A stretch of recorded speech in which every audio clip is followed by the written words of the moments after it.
Você já sentiu aquela inquietação profunda ao se aproximar para receber a Eucaristia, como se algo estivesse incompleto em sua preparação espiritual?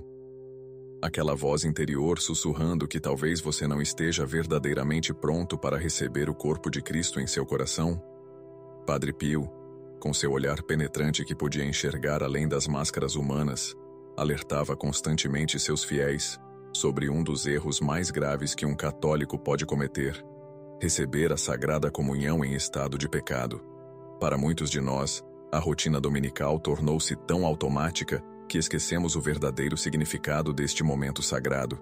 Não é apenas um ritual, mas um encontro íntimo com o próprio Cristo.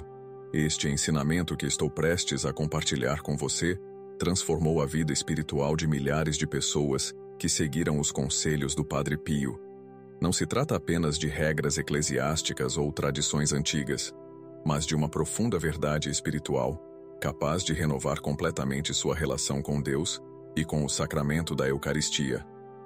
O santo de Pietrelcina, com suas chagas semelhantes às de Cristo e sua profunda conexão com o divino, não falava por palavras vazias, mas por experiência mística direta. Ele podia ver o estado das almas que se aproximavam para comungar, e muitas vezes impedia pessoas de receberem a comunhão, porque conseguia enxergar pecados não confessados que elas carregavam, pecados que muitos considerariam pequenos ou insignificantes. Antes de revelar esses 12 pecados específicos que Padre Pio insistia que precisam ser confessados antes de comungar, preciso que você compreenda algo fundamental. A Eucaristia não é simplesmente um símbolo, mas a presença real de Jesus Cristo, corpo, sangue, alma e divindade. Quando nos aproximamos deste sacramento em estado de pecado, não estamos apenas desrespeitando uma tradição, estamos profanando o próprio corpo de Cristo, cometendo o que a Igreja chama de sacrilégio. Como o próprio São Paulo advertiu em sua primeira carta aos Coríntios: aquele que comer o pão ou beber o cálice do Senhor indignamente será réu do corpo e do sangue do Senhor. As consequências espirituais desse ato vão muito além do que podemos imaginar, afetando não apenas nossa alma individual, mas também nossa conexão com toda a comunidade de fiéis. Você consegue imaginar o que significa ter o dom de enxergar além das aparências, de ver a verdadeira condição das almas? Padre Pio carregava esse carisma extraordinário, muitas vezes doloroso para ele mesmo. Em inúmeros relatos documentados, testemunhas descrevem como o santo conseguia identificar pecados específicos que nunca haviam sido confessados, mesmo quando a pessoa acreditava estar em estado de graça. Uma mulher certa vez se aproximou da comunhão e, para sua surpresa, o Padre Pio a impediu, dizendo-lhe em particular: você não confessou aquele pensamento de ira contra sua irmã. Chocada, ela reconheceu que havia esquecido completamente desse pecado que considerava insignificante. Esta não era uma habilidade que o santo usava para humilhar os fiéis, mas um dom colocado a serviço da salvação das almas. O que tornava Padre Pio tão rigoroso em relação à confissão antes da Eucaristia era seu amor profundo por Jesus Cristo e sua compreensão sobrenatural do sacramento. Em suas visões místicas, ele frequentemente testemunhava o sofrimento de Cristo quando alguém comungava em estado de pecado. É como crucificá-lo novamente, dizia com lágrimas nos olhos. Para o santo de Pietrelcina, cada Eucaristia era uma experiência viva da paixão de Cristo.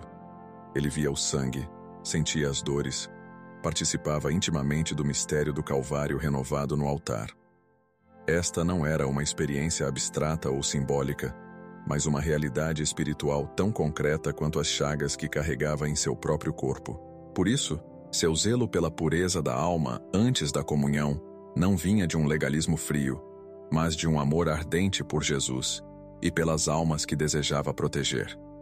Através dos anos de seu ministério, Padre Pio desenvolveu uma compreensão profunda dos pecados que mais frequentemente são negligenciados na confissão, mas que formam barreiras significativas entre a alma e Deus durante a Eucaristia. Ele notou que muitos fiéis sinceros cometiam o erro de julgar a gravidade dos pecados apenas por suas manifestações externas. esquecendo-se que Jesus sempre nos chamou para uma pureza de coração e intenção. Não é o que entra pela boca que contamina o homem, mas o que sai da boca, isto sim contamina o homem, disse Cristo. O santo italiano compreendia essa verdade em um nível que poucos alcançaram. E é por isso que seu conselho sobre a confissão e a preparação para a Eucaristia permanece tão relevante e poderoso até hoje, décadas após sua morte, continuando a transformar vidas e aprofundar a experiência espiritual de quem o segue. Você está realmente preparado para um encontro íntimo com Jesus Cristo? Esta não é uma pergunta retórica, mas um convite sincero à reflexão profunda. Padre Pio costumava dizer que a comunhão eucarística é semelhante ao encontro entre dois amantes. Exige pureza de intenção, abertura total e um coração sem reservas ou segredos. Quando ocultamos certos pecados na confissão, seja por vergonha, por considerá-los insignificantes ou por simples esquecimento, criamos uma barreira invisível, mas poderosa, que impede a graça divina de fluir plenamente em nosso ser. É como convidar alguém para entrar em nossa casa, mas trancar certos cômodos, impedindo-o de habitar plenamente o espaço. O Cristo Eucarístico deseja habitar completamente seu coração, não apenas as partes que você está disposto a mostrar. Os 12 pecados que Padre Pio insistia que devem ser confessados antes da comunhão não são necessariamente os mais graves na hierarquia tradicional da Igreja, mas são frequentemente os mais negligenciados e os que mais facilmente passam despercebidos em nosso exame de consciência. Eles incluem pecados internos como julgamentos contra o próximo, ingratidão pelos dons recebidos, falta de caridade em pensamentos, pequenas mentiras consideradas inofensivas, ressentimentos guardados, orgulho espiritual, negligência nas orações diárias, falta de atenção durante a missa, críticas à igreja ou aos sacerdotes, uso inadequado do nome de Deus, inveja disfarçada de admiração e desrespeito aos pais ou autoridades. Estes pecados, aparentemente menores, são como pequenas rachaduras, que, se não tratadas, podem comprometer toda a estrutura espiritual de uma alma. Não são os grandes pecados que destroem as almas, dizia o Padre Pio. São os pequenos, continuados, que criam um hábito de resistência à graça divina. Se você acredita que este ensinamento do Padre Pio pode transformar sua vida eucarística e aprofundar sua comunhão com Cristo, da mesma forma que transformou a vida de tantos fiéis ao redor do mundo, escreva nos comentários: "Estou pronto para esta purificação", e compartilhe este vídeo com pelo menos 3 pessoas que possam se beneficiar desta mensagem poderosa. O momento para uma renovação espiritual profunda é agora. Não deixe para amanhã o que pode transformar seu relacionamento com Deus hoje mesmo. Padre Pio costumava afirmar que o arrependimento sincero é o primeiro passo para uma revolução interior, mas o segundo passo, igualmente essencial, é a confissão sacramental completa. Permita que este ensinamento abra seus olhos para uma dimensão da Eucaristia que talvez você nunca tenha experimentado plenamente antes. Você já se perguntou por que algumas confissões parecem transformar profundamente sua vida espiritual, enquanto outras parecem apenas um ritual cumprido sem grandes efeitos? Segundo os ensinamentos do Padre Pio, a confissão verdadeiramente transformadora se apoia em 3 pilares fundamentais, que raramente são compreendidos em sua totalidade.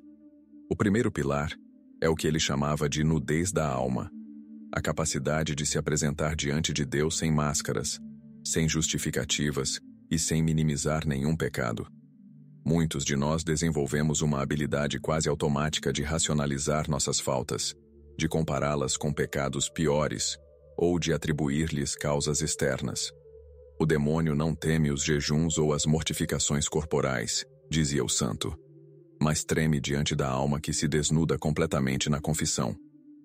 Este primeiro pilar exige uma honestidade radical consigo mesmo, um olhar impiedoso para as próprias motivações e uma coragem espiritual que poucos estão dispostos a exercitar. O segundo pilar, de acordo com Padre Pio, é a contrição profunda, um arrependimento que vai além do simples remorso emocional para alcançar uma verdadeira dor da alma por ter ofendido a Deus. Esta contrição não nasce do medo do castigo ou das consequências do pecado, mas do amor a Deus e do reconhecimento do quanto nossas faltas ferem este relacionamento de amor. O santo costumava passar horas no confessionário ajudando os penitentes a desenvolverem essa contrição autêntica, porque sabia que sem ela, a confissão se torna um exercício superficial, uma espécie de lavagem espiritual, sem poder transformador real. Não me interessa se você chorou por seus pecados, dizia ele a um penitente. Quero saber se você está disposto a morrer para eles. Esta contrição profunda manifesta-se no desejo sincero de reparação e na firme determinação de evitar não apenas o pecado em si, mas todas as ocasiões que possam conduzir a ele. O terceiro pilar, talvez o mais esquecido nos dias de hoje, é o que Padre Pio chamava de penitência vivida.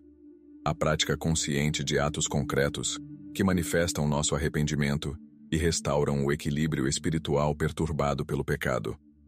Não se trata apenas de cumprir a penitência formal dada pelo confessor, mas de adotar uma atitude penitencial que permeia todos os aspectos da vida cotidiana. Para o santo de Pietrelcina, cada um dos 12 pecados que exigem confissão antes da Eucaristia requer uma forma específica de penitência vivida. O julgamento contra o próximo deve ser reparado por atos concretos de bondade para com essa pessoa. A ingratidão pelos dons recebidos deve ser compensada por um exercício diário de gratidão explícita. A falta de caridade em pensamentos requer um esforço consciente para ver Cristo em cada pessoa encontrada. A penitência sem mudança de vida é como uma semente lançada em terreno rochoso, ensinava Padre Pio. Pode até germinar brevemente, mas logo seca por falta de raízes profundas. Você sabia que existem pecados que parecem invisíveis aos nossos olhos, mas que, segundo Padre Pio, são como muros entre nossa alma e a graça eucarística? Os primeiros 4 pecados da lista do santo estão relacionados à nossa vida interior e à maneira como nos relacionamos com os outros em nossos pensamentos. O primeiro deles é o julgamento contra o próximo, aquela tendência quase automática de avaliar, criticar e condenar internamente as ações, escolhas e até mesmo as intenções dos outros. Quando você julga seu irmão, dizia Padre Pio, está usurpando o lugar de Deus, que é o único juiz verdadeiro. Este pecado é particularmente perigoso porque se disfarça frequentemente de discernimento ou zelo pela verdade. Muitos cristãos devotos não percebem como seus julgamentos internos contaminam seu coração e os tornam indignos de receber aquele que disse: não julgueis e não sereis julgados. O segundo pecado deste grupo é a ingratidão pelos dons recebidos, uma falta que Padre Pio considerava uma das mais ofensivas ao coração de Jesus. Quantas vezes recebemos bênçãos, graças e favores divinos, sem sequer reconhecê-los, tomando-os como devidos, ou, pior ainda, reclamando do que nos falta em vez de agradecer pelo que temos. Esta ingratidão crônica cria um estado de espírito avesso à graça e indisposto para receber o maior dom de todos, a Eucaristia. O santo costumava contar a história de 10 leprosos curados por Jesus, dos quais apenas um retornou para agradecer, e acrescentava: não sejamos como os 9 ingratos que receberam a cura, mas não voltaram para agradecer. A Eucaristia é, essencialmente, uma ação de graças. A palavra grega Eucaristia significa exatamente isso. Como podemos participar verdadeiramente deste sacramento se nosso coração está fechado à gratidão? O terceiro e quarto pecados neste grupo incluem a falta de caridade em pensamentos e as pequenas mentiras consideradas inofensivas. Padre Pio insistia que nossos pensamentos não são irrelevantes ou sem consequências. Eles moldam nossa alma e definem quem realmente somos diante de Deus. Os pensamentos não caritativos são como o veneno que contaminam a fonte, explicava. Se a fonte está contaminada, como pode produzir água pura? Quanto às pequenas mentiras, o santo as via como corrosivas para a integridade espiritual, independentemente de seu aparente tamanho ou importância. Ele frequentemente surpreendia seus penitentes ao revelar mentiras que haviam dito dias antes e que consideravam insignificantes. A verdade é indivisível, ensinava. Não existem mentiras grandes ou pequenas, apenas a verdade e o que se opõe a ela. Aquele que é a verdade em pessoa não pode habitar plenamente em um coração que se acostumou a conviver com a falsidade, por menor que pareça. Você alguma vez já se perguntou por que sua experiência eucarística parece tão seca, tão desprovida daquele encontro transformador que tantos santos descreveram? Padre Pio revelava que frequentemente a causa está no segundo grupo de pecados negligenciados, que afetam diretamente nossa relação com o divino.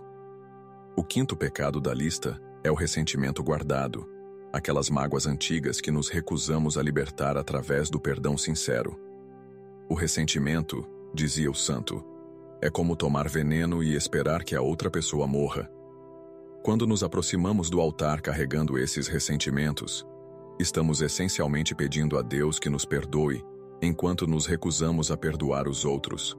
Uma contradição que bloqueia o fluxo da graça eucarística.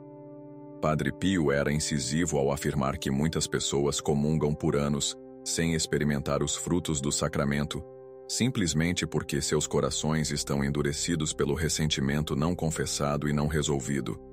O sexto e sétimo pecados deste grupo são o orgulho espiritual e a negligência nas orações diárias.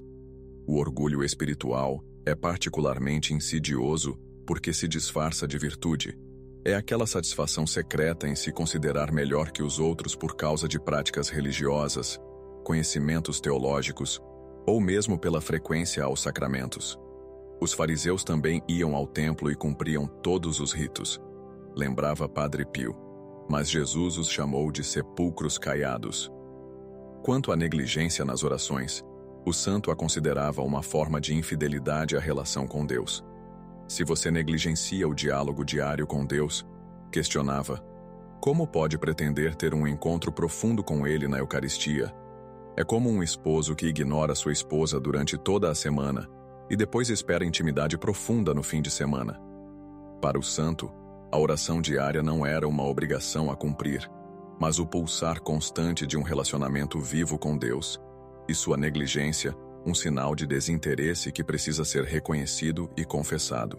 O oitavo pecado desta lista é a falta de atenção durante a missa. Um problema que Padre Pio considerava extremamente comum, mesmo entre os fiéis mais assíduos. Não se trata apenas das distrações involuntárias que todos experimentamos, mas de uma atitude habitual de dispersão, de participação mecânica ou meramente física nas celebrações. O santo tinha o dom de ver quando as pessoas estavam mentalmente ausentes durante a liturgia, mesmo que fisicamente presentes e aparentemente atentas. A missa não é um espetáculo ao qual assistimos, dizia com firmeza. É um sacrifício do qual participamos. Em uma ocasião, ele repreendeu um fiel. Se você soubesse verdadeiramente quem está presente e o que está acontecendo no altar, arrastaria-se de joelhos para participar da missa. Esta falta de atenção consciente, essa incapacidade de entrar no mistério celebrado, eram para Padre Pio sinais claros de uma fé adormecida, que precisava ser reanimada através da confissão sincera e da conversão autêntica antes de se aproximar da Sagrada Comunhão. Você consegue perceber como certos hábitos espirituais negativos podem se tornar tão automáticos em sua vida que nem mesmo os identifica mais como pecados? Os últimos 4 pecados da lista do Padre Pio revelam exatamente essas armadilhas sutis que comprometem nossa dignidade para receber a Eucaristia. O 9º pecado é a crítica à Igreja ou aos sacerdotes, uma prática que se tornou quase epidêmica em nossa era de redes sociais e opiniões instantâneas. Criticar a Igreja é como um filho que expõe as faltas de seu pai em praça pública, alertava o santo. Ele distinguia claramente entre o discernimento necessário diante de problemas reais e a atitude habitual de crítica, muitas vezes motivada por orgulho ou pela ilusão de uma superioridade moral. Mesmo quando vemos falhas verdadeiras, ensinava, devemos cobri-las com o manto da caridade, como os filhos de Noé que cobriram a nudez de seu pai andando de costas. Para Padre Pio, criticar constantemente a Igreja ou seus ministros, mesmo quando há razões aparentemente justificáveis, revela uma atitude interior incompatível com a humildade necessária para receber o corpo de Cristo. O 10º e 11º pecados são o uso inadequado do nome de Deus e a inveja disfarçada de admiração. Usar o nome de Deus em vão não se limita às blasfêmias explícitas, mas inclui todas as formas de banalização do sagrado, expressões descuidadas, exclamações impensadas, juramentos feitos sem intenção de cumpri-los. O nome de Deus deveria fazer você tremer de reverência, dizia Padre Pio. Não ser usado como pontuação em suas frases. Quanto à inveja disfarçada, o santo tinha uma percepção extraordinária para detectar quando os elogios e expressões de admiração escondiam, na verdade, um ressentimento interior pelo sucesso ou pelas qualidades dos outros. A inveja é como uma ferrugem espiritual, explicava. Corrói silenciosamente a alma, enquanto externamente tudo parece brilhante e polido. Esta duplicidade interior, este desalinhamento entre o que expressamos externamente e o que realmente sentimos, cria um estado de falsidade que contamina nossa disposição para comungar. O último pecado da lista, mas certamente não o menos importante, é o desrespeito aos pais ou autoridades, uma falta que Padre Pio considerava especialmente grave por contrariar diretamente o 4º mandamento. Este desrespeito manifesta-se não apenas em palavras ou ações explícitas, mas também em atitudes interiores de menosprezo, impaciência crônica ou resistência à orientação legítima. Honrar pai e mãe não é uma opção que expira quando você atinge a maioridade, lembrava o santo. É uma disposição permanente do coração que reflete sua relação com a autoridade divina. Em suas orientações espirituais, Padre Pio frequentemente estabelecia conexões diretas entre a capacidade de uma pessoa de submeter-se humildemente às autoridades legítimas em sua vida e sua disposição interior para receber a Eucaristia. Quem se rebela contra a autoridade terrena que pode ver, questionava, como pode verdadeiramente submeter-se à autoridade divina que não vê? Esta reflexão é particularmente importante em nossa cultura contemporânea, que frequentemente confunde autonomia com rejeição de qualquer forma de autoridade. Você está disposto a experimentar a Eucaristia não apenas como um rito dominical, mas como um encontro verdadeiramente transformador com Jesus Cristo? Padre Pio oferece um caminho prático para essa experiência através de uma preparação que vai muito além da simples abstinência de pecados graves. O santo recomendava um processo de preparação eucarística em 3 etapas, começando pelo menos na véspera da comunhão. A primeira etapa consiste em um exame de consciência minucioso, focado especialmente nos 12 pecados negligenciados que ele identificava como barreiras para a graça sacramental. Este exame não deve ser apressado ou superficial, mas um verdadeiro mergulho no próprio coração, iluminado pela luz do Espírito Santo. Peça a Deus que lhe mostre seu coração como ele o vê, aconselhava o santo, e prepare-se para surpresas, pois muitas vezes não conhecemos nem a metade de nossas faltas.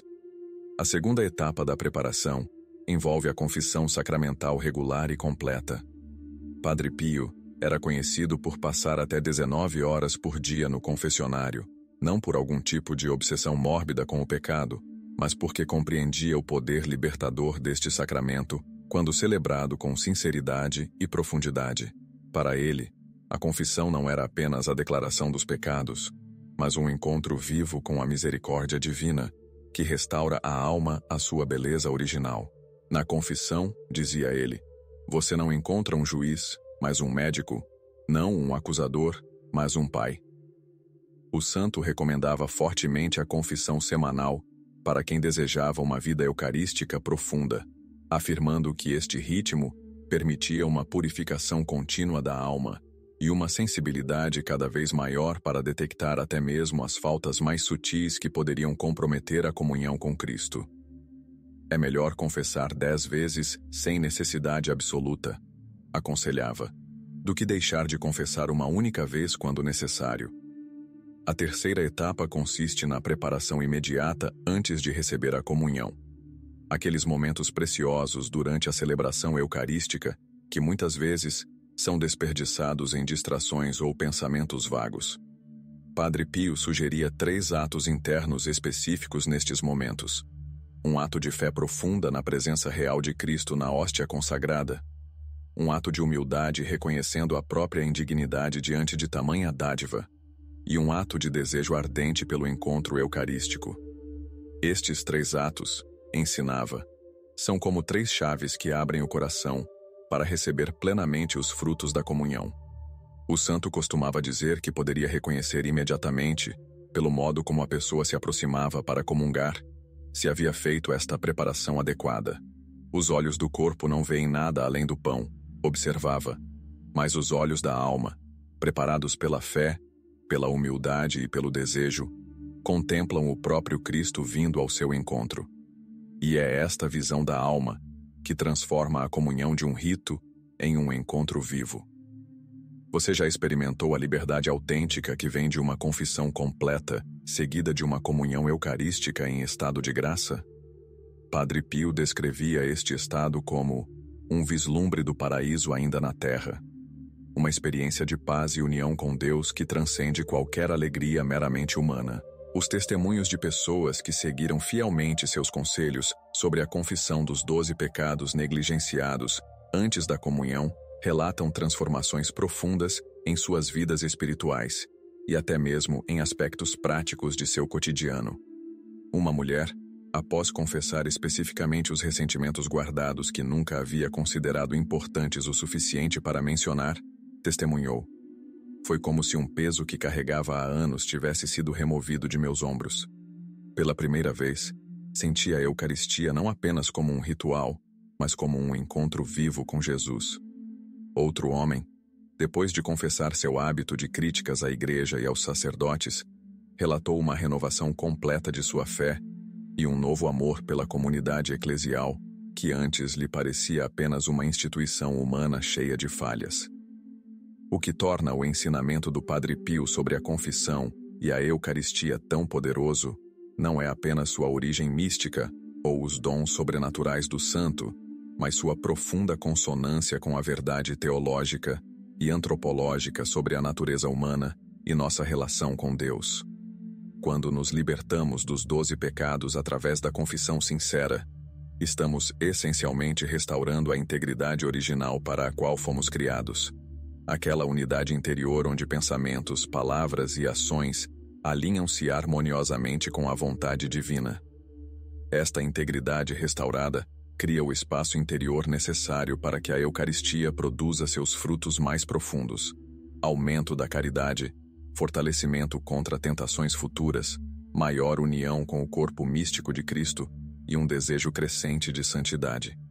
A comunhão eucarística, ensinava o santo, não é o fim da jornada espiritual, mas combustível para a caminhada.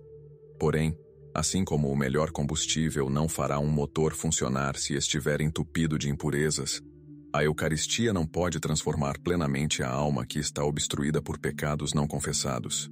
Não espere um momento especial ou uma ocasião extraordinária para começar a aplicar este ensinamento transformador do Padre Pio em sua vida. O momento ideal é agora. Hoje mesmo você pode iniciar um exame de consciência mais profundo, focado especialmente nos 12 pecados negligenciados que o santo identificava como barreiras para a graça eucarística. Amanhã, você pode buscar um confessor e abrir seu coração com uma sinceridade renovada. E no próximo domingo, você pode se aproximar da mesa eucarística com uma disposição completamente nova, consciente da grandeza do sacramento que recebe e da preparação que ele exige. Cada comunhão deveria nos tornar santos, dizia Padre Pio. Se não estamos nos tornando santos, algo está errado em nossa preparação. Esta é a promessa e o desafio que o santo de Pietrelcina deixa para cada um de nós. A possibilidade de uma vida eucarística plena, onde cada comunhão seja não apenas um rito cumprido, mas um encontro transformador com aquele que é a fonte de toda santidade.